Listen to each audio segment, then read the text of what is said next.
Welcome to episode 1 of Keke's Guide to Training Your Human. My name is Ken Van Camp. Each week, we present 3 lessons from Keke's blog as they were published on Medium and Substack. However, sometimes we skip a lesson that is entirely visual because they don't work well in a podcast, and that's the case with Keke's lessons 1 and 2 this week. We'll be skipping them and starting up with lesson 3. So I hope you enjoy episode 1 as we start with Lesson 3, That Pitiful Puppy Look. Okay, pups, listen up. This is a very important lesson, one we'll refer to many times in future lessons, so you may want to bookmark it. Now, I have to come clean here and admit that not every puppy was born with the same inalienable rights. I mean, there's cute, and then there's cute. Some of us got it in spades, and some got handed a few low-value clubs. But no matter what the good dog gave you, own it. Work it, baby. You too can learn to show those sad puppy eyes even after you're 10 years old. It's best to practice while sitting or lying down, as it makes you look more sorrowful and subservient. It's helpful if you sit or lay down directly in your human's path to ensure they see you and have to take extra steps to avoid stepping on you. If they do step on you, play it for all it's worth. A prolonged, soulful howl like a basset hound doing Aretha Franklin. Now lower your ears and relax your haunches. Let your upper eyelids droop a little and close your mouth so your teeth don't show. If lying down, let your chin flow into the floor and look up at your human. Don't overdo it or you'll look like you're falling asleep, just enough to show them how sorry you are. Don't worry if you're not really sorry.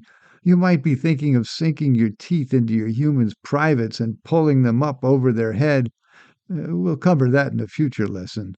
But for now, we're focusing on that doleful, pitiful, sorry expression. If it doesn't work the first time, keep practicing and pay attention to reactions. If your human is so worried that they're talking about a trip to the vet, you probably overdid it. But you're on the right track. Just perk up and try again next time. It's never too late to train your human in empathy. Or maybe just get an extra treat, which isn't too bad either, is it? Lesson 4. Everything, Everywhere, All at Once. It's important to have all your toys easily accessible wherever and whenever you need them. If your house has a family room or other place where the humans gather between meals, this is the ideal place to keep your toys. In the middle of the floor, of course, so someone will want to play with you. Your human may insist on putting them away periodically. Clean up, they like to call it. I call it a training opportunity. If they put your toys away in a place you can get to them, then wait until the human leaves the room. Retrieve them all and spread them out again. This can be a fun game for all. Sometimes your human may tire of this game and put your toys away where you can't reach them. If this happens, sit in the room where you want them and bark. A slow, monotonous bark, say once every 10 seconds. Not often enough to be mistaken for a burglar or fire alarm, but an annoyance that will make them have to investigate. Sometimes they will mistake this bark for your "I have to go outside" signal, but you can quickly clear up the confusion by returning to the family room as soon as you get back inside and repeating your earlier barking exercise. Now, humans are not the sharpest tooth in the mouth, but eventually they'll catch on that you want a toy and they'll get one for you. Play with the toy a while. Include your humans so they feel rewarded and so you reinforce their positive behavior. This is how to train your human. Once the human leaves the room or gets distracted, hide the toy where they won't find it. Now repeat the prior steps until you have managed to get every toy back. Then bring them out of your hiding space and spread them across the floor.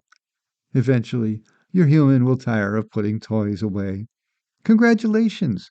You have a well-trained human. Lesson 5. The Importance of Chew Toys. Subtitle: When you're not near the chew toy you love, improvise. For puppies growing new teeth, Chew toys are more than a game. They are a salve for the teething process.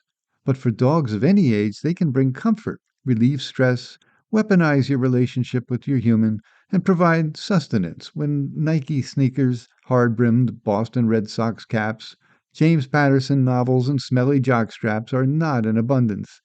They are also an important lesson in persistence. If you start by chewing on your human's fingers, then after the first few ouch responses and occasional stitches at the local clinic, they will begin to recognize the importance of buying you things to chew that do not include human appendages. Beyond toys, these may also include chew sticks, such as rawhide or beef jerky. The smellier, the better, I say. If your human is too cheap to buy what you want, do not despair. Eschew, pun intended there, eschew their miserly gift and find something else to masticate. Re listen to the opening of this lesson for a few suggestions, but your options are quite literally limitless. As I mentioned in Lesson 4, Everything, Everywhere, All at Once, humans learn through positive reinforcement. Once they figure out what you like to chew, as long as it isn't an $800 Giorgio Armani, there's a good chance they'll buy it for you. Persistence is the key. Thank you for listening to this podcast. I'm Ken Van Camp, and I hope you've enjoyed this episode of Keke's Guide to Training Your Human. If you've enjoyed this episode, please rate it and leave feedback. And remember to join us for the next episode of Keke's Guide to Training Your Human.